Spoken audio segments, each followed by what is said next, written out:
Guy, 1er octobre, départ pour la Mini Transat. Tu peux nous présenter la course? Bah ouais, alors la Mini Transat, ouais, c'est en solitaire, hein, pas comme le Mini Fastnet où on est en double. Donc on part de La Rochelle le 1er octobre et on va en direction des Canaries, à Grande Canaria.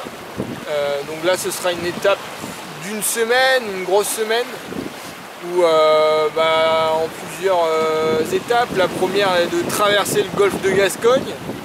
Et ensuite on arrive dans les alizés portugaises où on doit longer le Portugal où il y a souvent des vents assez forts et une grosse mer. Et ensuite route sur les Canaries où on a une étape de plusieurs semaines avant de repartir pour la grande traversée qui est des Canaries à la Martinique. Donc là on est vraiment dans les alizés au portant où il faudra faire des empannages en fonction de la météo et des vents qu'on a pour aller en direction de la Martinique où on arrivera mi-novembre ou fin novembre. Ok, quel est le rythme à bord?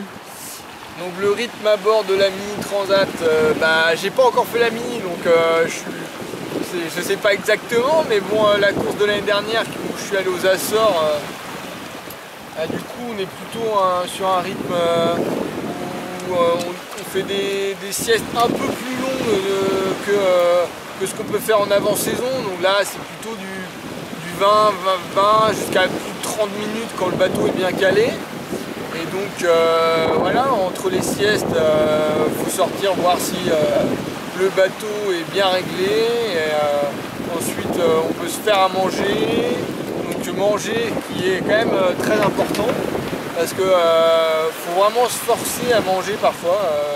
Surtout parfois je mange pas assez et ça c'est pas parce qu'après on manque d'énergie, mais bon faut pouvoir se dire allez je mets le pilote automatique, je fais un petit break, je vais me faire à manger et ça faut vraiment se forcer pour garder de l'énergie quoi.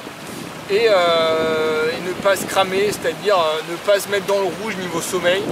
Donc faut vraiment entretenir des siestes, même parfois quand on se sent pas fatigué, on peut ne pas avoir dormi ne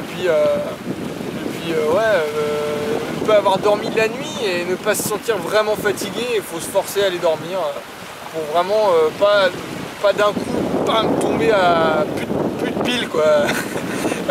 faut garder des réserves, surtout sur la Mini qui est une longue course d'endurance. Et puis voilà, je vous dirai comment ça s'est passé en Martinique.